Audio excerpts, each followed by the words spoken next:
Olá, bem-vindos de volta ao nosso estudo. Deus abençoe sua vida. Nós vamos avançar um pouquinho, mas aqui fazendo uma abordagem, uma leitura sobre a região onde que os fatos que nós estamos estudando se passaram. Nós vamos observar algumas cidades e trazer mais algumas informações nesse sentido para que o estudo possa ser completo. E vamos também olhar o texto bíblico para entender como ele trata, como o texto bíblico demonstra e fala desses locais, ok? Antes de mais nada, deixa eu fazer uma menção aqui no texto de que ele trata aqui no capítulo 10 quem foi Cush, né, e quem foi Nimrod, e como ele estabeleceu o seu reino. E no capítulo 10 fala que ele expandiu o reino para vários locais. Aí no capítulo 11 nós já vimos que fala sobre Babel, que ele era, como aqui diz, foi o princípio do seu reino, e que Deus confundiu as línguas, e que naquele local estabeleceu seu primeiro sistema, né, de domínio mundial, que nasceu no coração daquele homem, e que Deus mudou as línguas com o propósito de confundi-los, espalhá-los, porque eles estavam em desacordo com a vontade de Deus e estavam estabelecendo um poderio, um controle, um sistema escravagista também sobre as pessoas, né? E aí nós temos que entender que quando o texto no capítulo 9 fala sobre o reino dele, que ele expandiu, não significa que isso aconteceu antes, necessariamente, do evento da Torre de Babel, da mudança das línguas, e quando Deus confunde as línguas. Porque o texto bíblico não necessariamente segue um sentido cronológico quando ele traz a exposição dos fatos, né? Então aqui no capítulo 10 ele diz de uma forma geral o que aconteceu, independente dos fatos que vão ser apresentados no capítulo 11. Então, mesmo com a mudança das línguas, dá para perceber aqui, olha no versículo 9, vamos retomar, né? O versículo 8, aliás. E Cush gerou a Nimrod, este começou a ser poderoso na terra, este foi poderoso caçador diante da face do Senhor. Os estudos, nós entendemos que era um caçador, que era um controlador, um dominador de pessoas, né? Um escravagista também. Como se diz, como Nimrod, poderoso caçador em oposição, né? A versão aqui não é muito boa, como eu já disse, a original é em oposição à face do Senhor. Ele estava se rebelando. Tanto é que o texto diz, no próximo capítulo, que eles falaram: não, nós não vamos espalhar, não. Deus mandou, mas a gente vai ficar aqui, ponto final. Havia uma consciência, né, de divindade, porque aquilo que Noé passou para os filhos, aquilo foi levado de geração em geração. E falou: não, nós vamos estabelecer nosso reino aqui, e aqui seremos poderosos. E Deus disse: se nós não mudarmos, fizermos alguma coisa, nada poderá detê-los. E Deus simplesmente confunde as línguas e eles são obrigados a se espalhar pelo mundo. E obviamente eles se espalham, mas levam com eles todo o seu sistema, todo aquilo que foi iniciado ali na Babilônia, que a Bíblia diz que é a mãe de todas as prostituições. E o versículo 10 do texto diz assim: e o princípio do seu reino foi Babel, Iraque e Acade, Calné, na terra de Sinar. Dessa maneira, dessa mesma terra saiu ele a Síria, edificou a Nínive, e Reboatir, e Calá, Rezém, entre Nínive e Calá. Esta é a grande cidade, tá? Então, dando uma geral no texto, o que o texto diz que aconteceu num período de tempo muito maior. Nesse tempo também engloba o evento da torre, né? Só para reforçar aqui. E aí, quando nós vamos para o texto, para a área geográfica aqui, nós conseguimos identificar alguns desses locais. Alguns não são fáceis de identificar, mas eu vou mostrar alguns para vocês. Eu vou aproveitar o ensejo aqui e falar sobre Ur, que tem a ver com a Babilônia também, porque algumas edificações têm a ver com a edificação da Babilônia, com a Torre de Babel, e aonde que Abraão foi criado inicialmente ali com o pai Terá e depois ele se deslocou. Então, tá aqui o local onde ele cresceu e nós temos aqui, ó, o Great Ziggurat of Ur, né, que é um ziggurat. E aí, se vocês observarem, ele tem uma base retangular. E isso quebra um pouquinho aquela ideia, né, de que uma torre redonda, comprida demais, não teria condições de fazer algo tão comprido naquela época tão alto, né? Então aqui nós temos aí já uma estrutura ziggurat, e aqui o texto está dizendo que são ruínas que foram parcialmente restauradas, né? Então era retangular. E mais uma vez o termo ziggurat, né? O ziggurat é um local utilizado para atividade religiosa ou de adoração. E aqui, em Ur também, tem uma menção a Babel, um local aqui que foi identificado, dando a entender que a região da Babilônia era gigante, era muito maior. Como consta no texto bíblico que nós vimos aqui há pouco, era bem grande.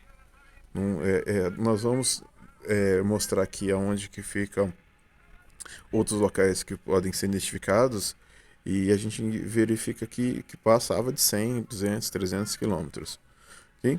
Então nós temos aqui as ruínas de Ur, que é o texto bíblico fala sobre Ur, e aí quando a gente vai para arqueologia, nós vamos pesquisar, a gente vê que não são historinhas, né? Não são coisas que tem na Bíblia que ficaram, que foram inventadas por alguém. O texto é muito antigo e de fato os locais existiam, tá? Tá vendo?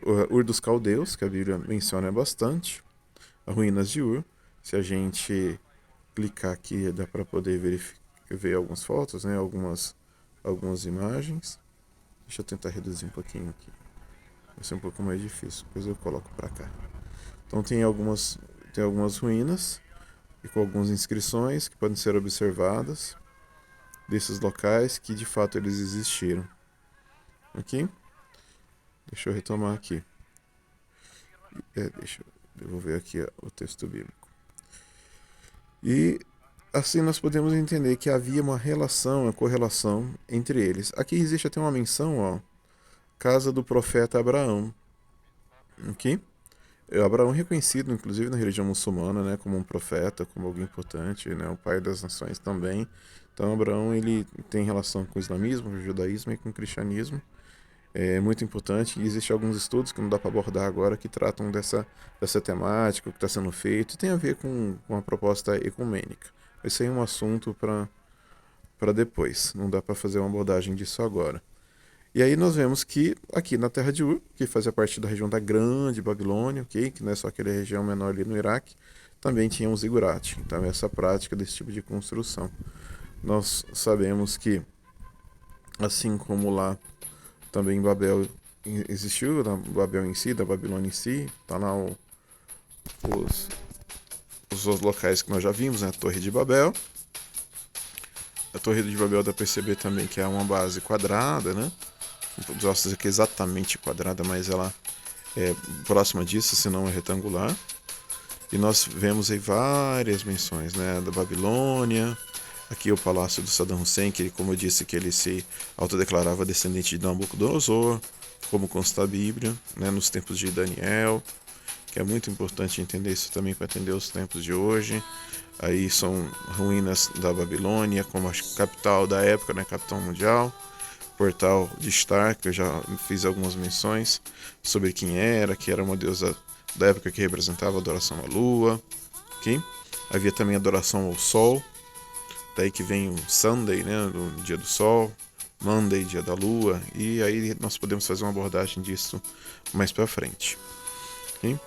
Então essa região, como eu disse, tem várias evidências da existência e do contexto que a Bíblia apresenta, né? Que é um dos rios, Rio Eufrates, aqui se não me engano o Tigre é o de cima, tá?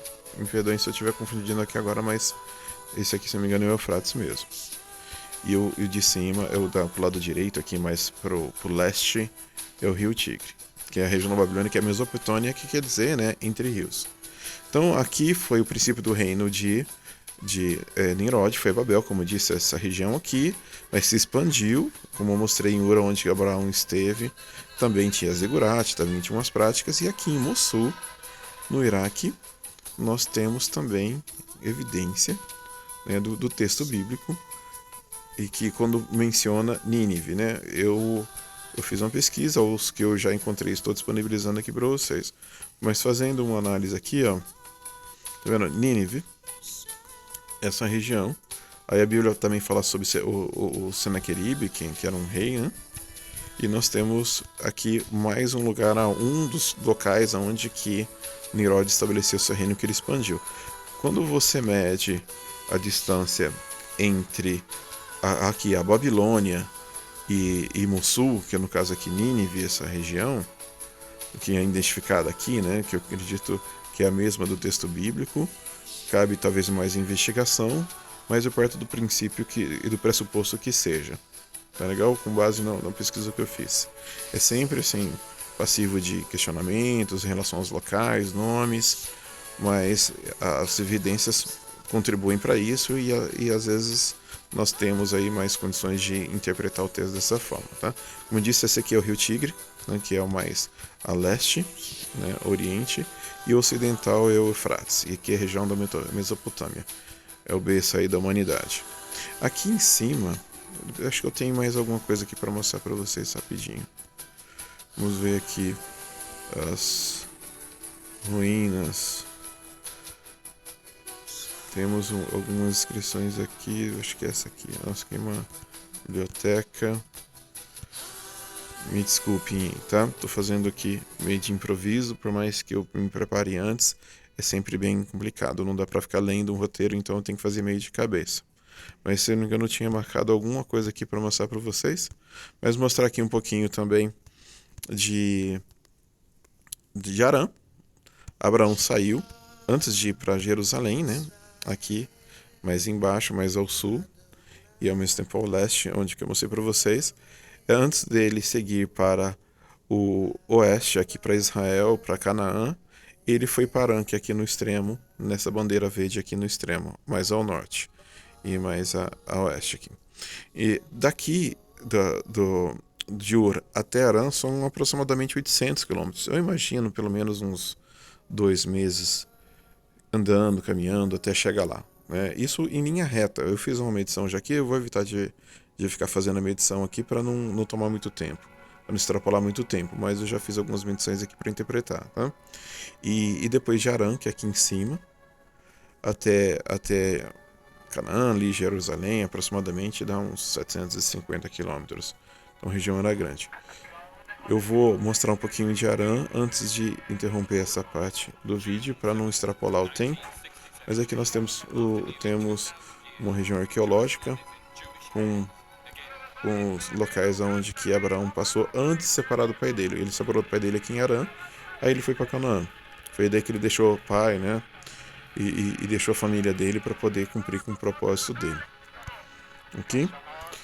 Então, essa é uma introdução. Eu vou seguir no próximo vídeo fazendo mais análises, fazendo uma verificação melhor do texto bíblico para poder entender aí as abordagens a respeito do contexto da Babilônia, para saber o que gerou, o que provocou, né, o que aconteceu em função de Deus ter mudado as línguas, de Deus ter feito o que fez. Deus dá o livre-arbítrio para o homem.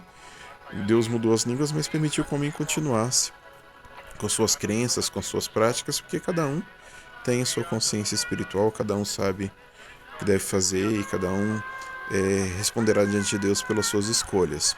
Mas não era o propósito de Deus que aquilo acontecesse, que eles continuassem ali seguindo aquelas práticas, aquelas invocações espirituais que eram obviamente contrárias à vontade de Deus e que aquilo não agregou nada para a vida deles, né?